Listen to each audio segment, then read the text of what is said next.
Arrestation de la blogueuse Flore de Lille, Raymond Tiengan dit sa part de vérité. Pris en considération la décision de la justice. Vous savez, quand il y a une décision de justice, on ne rigole pas. Parce que la décision de la justice est une racine qui tient le bois. Parce que si un pays n'a pas ce qu'on appelle la loi, ça veut dire que le pays ne peut pas exister.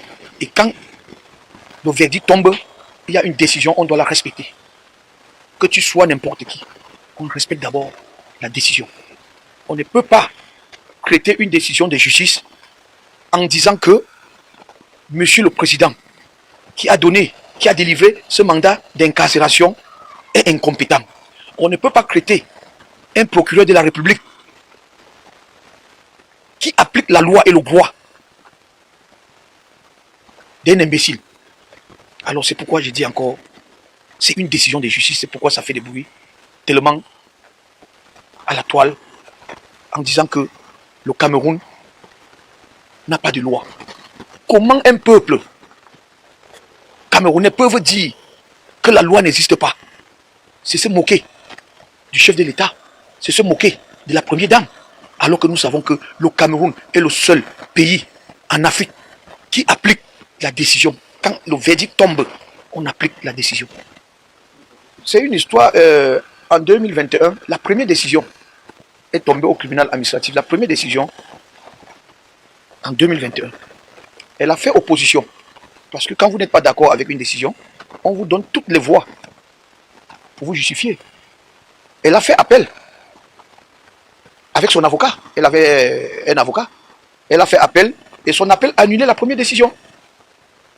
Alors, elle n'est plus jamais passée à la Cour suprême, à la Cour d'appel, pardon. Elle n'a même pas payé les frais. Parce que vous savez, quand vous faites appel, vous payez d'abord les frais. Elle n'a pas payé les frais. J'ai attendu pendant 1 an.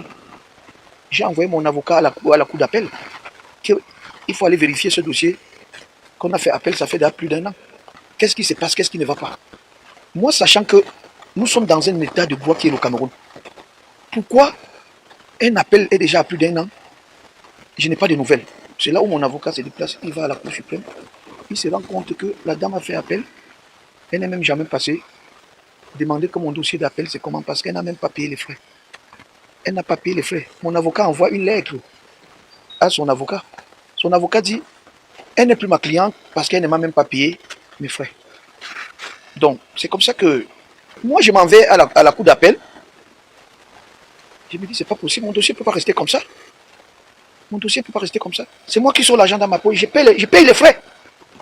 Je paye les frais parce que si je ne payais pas ces frais-là, le dossier allait rester là-bas toute la vie. Et j'ai fait toutes les démarches. Ça m'a pris presque, c'est une histoire de 2021, presque 4 ans. Parce que je suis quelqu'un qui respecte le droit de mon pays. Je ne suis pas ceux gens qui sont du côté, le Cameroun a tous les défauts. Le Cameroun ne peut pas avoir tous les défauts. On peut avoir des défauts, mais la loi existe au Cameroun. La loi existe. Et il n'y a pas de distinction. Quand vous posez un acte criminel, que vous soyez ministre, que vous soyez directeur, que vous soyez... La loi s'applique. Est-ce qu'il n'y a pas des anciens ministres en prison? Est-ce qu'il n'y a pas des anciens directeurs en prison? Alors, un individu ne peut pas salir l'image de toute une nation. Le Cameroun a presque 30 millions d'habitants. Comment les gens peuvent oser dire que la justice n'existe pas au Cameroun? Alors que le chef d'État se base de la justice pour diriger le Cameroun. Parce que s'il n'y a pas la justice dans un pays, ça veut dire que le pays n'existe pas. Parce que la justice est comme la racine. Vous savez, quand il n'y a pas la racine, en bas d'un arbre, l'arbre tombe. Donc, voilà pourquoi je dis encore, les gens doivent comprendre, les gens ne doivent pas faire ce qu'on appelle la manipulation. Flore est en train de payer un acte criminel qu'elle a posé, un acte de la cybercriminalité. Comment se fait-il que... Je vais vous montrer par exemple, voilà la décision. Voilà le mandat déjà, le mandat d'incarcération qui est là, parce qu'on dit, on a kidnappé cette dame, alors que c'est faux. Voilà la première décision, voilà la grosse de la première décision. Voilà la grosse de la première décision. Voilà la grosse de la cour d'appel. Parce qu'il faut que les gens voient bien. qu'il n'y a plus ce qu'on appelle le trafic d'influence dans notre pays. Voilà le certificat de non-opposition. Les juristes comprennent ce que ça veut dire, le certificat de non-opposition. C'est ça. Voilà le certificat de non-pouvoir. C'est ça. Voilà.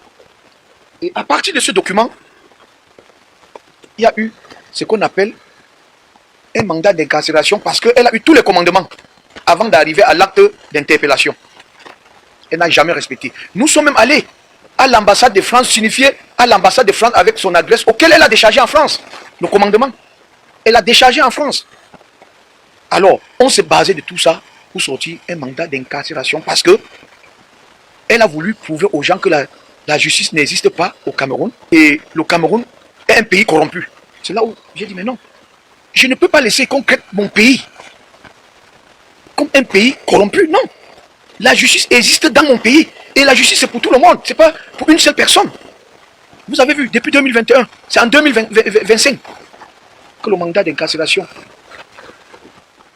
est sorti. Parce que j'ai rempli toutes les formalités. Alors je suis très étonné. Très étonné que je vois certaines dames que j'ai respectées, certaines grandes dames. Que c'est à eux de faire comprendre aux gens que la justice existe. Il n'y a pas ce qu'on appelle le trafic d'influence. Quand je vois une maman que je respecte, ma bébé, que je respecte, parce que c'est une grande personnalité dans ce pays. Quand je vois, elle est fréquentée par certains irresponsables de la République. Elle accepte que ces irresponsables disent aux gens que c'est un faux mandat d'incarcération, que la grosse de la cour d'appel est faux. Je me demande comment une maman peut laisser salir l'image de notre beau pays. Le Cameroun n'est pas sale. Le Cameroun, le droit existe. Laissons les irresponsables qui croient que le Cameroun n'est pas dirigé par son excellence, monsieur le président de la République. Le Cameroun, nous sommes dans un état de droit et on doit la respecter. Alors n'acceptons pas. Ne faisons pas faire croire au monde entier que le Cameroun c'est un pays corrompu. Non. Nous sommes les citoyens, nous allons intervenir. Nous n'allons pas encourager que vous vous réveillez le matin sur les réseaux sociaux, on est en train d'insulter les innocents, on est en train d'insulter les mamans des gens, on est en train d'insulter les parents des gens.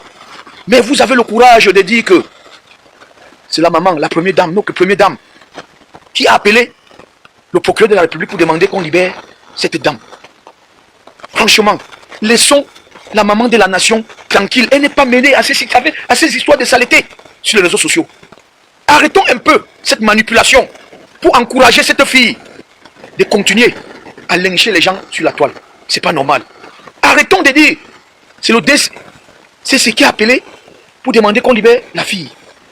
Arrêtons. Protégeons l'image de notre Cameroun. Parce que les réseaux sociaux, ça va plus loin. Ça va partout dans le monde entier.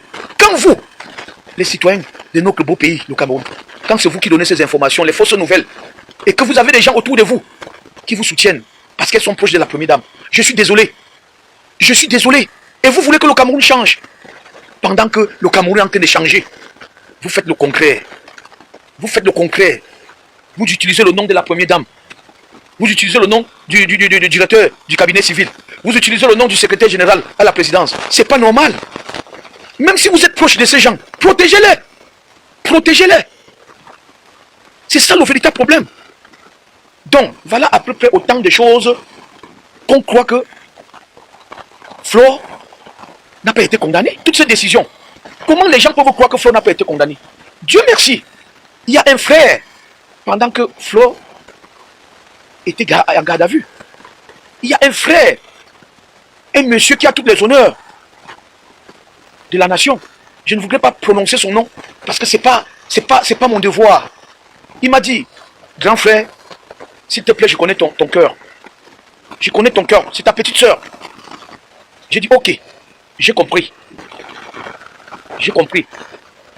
Je suis rentré. Je suis allé au tribunal administratif. Mais cette dame a monté une délégation, je ne connais pas où il sautait. Il y a une certaine dame là qu'on appelle madame, je crois c'est madame Guilaine, elle a monté, c'est un jeune du Noum. Mais on a failli me lyncher. On a failli me lyncher alors que je venais faire une décharge d'une main levée en disant que je me désiste sur affaire Flore Monsieur Raymond Tienga. Pour qu'on la libère. Heureusement que mon chauffeur était vigilant. Quand il a vu comment les gars fonçaient vers moi, il m'a dit, patron, viens. Je suis entré dans la voiture, il a continué. Les gars poursuivaient. Vous voyez jusqu'à quel niveau cette histoire est allée? Alors que je venais faire. J'ai dit, ok, dans ce cas, comme déjà c'est à ce niveau où ma vie n'est plus en sécurité, je laisse faire. Je laisse faire. Mais ça n'a pas empêché que le matin, je suis allé, j'ai respecté la parole, que mon frère, avec qui je dois tout le respect de cette planète, je lui ai expliqué tout le problème et il était question qu'on gère ce problème. Jusqu'à une certaine heure, rien n'a été fait. Le président a pris une décision avec le procureur. Vous savez, quand il y a un mandat d'incarcération, ça veut dire que quand on lève le mandat, vous allez d'abord partir en Kondengui. C'est-à-dire pour qu'on lève, parce qu'il y a un mandat d'incarcération. Quand on vous interpelle, d'abord on vous envoie à Kondengui. Pour lever maintenant le mandat, si tu n'es pas dans la prison de Kondengui, on ne peut pas lever ce mandat. Parce qu'elle dit avoir fait opposition. On ne peut pas envoyer quelqu'un en prison qui a fait opposition. C'est comme ça que, avec le mandat d'incarcération, on était obligé de la déférer d'abord en Kondengui. Et quand elle entre maintenant en prison, maintenant, c'est là où le président maintenant a le droit de faire ce qu'on appelle la levée. Et voilà ce qui s'est passé. On l'a libérée.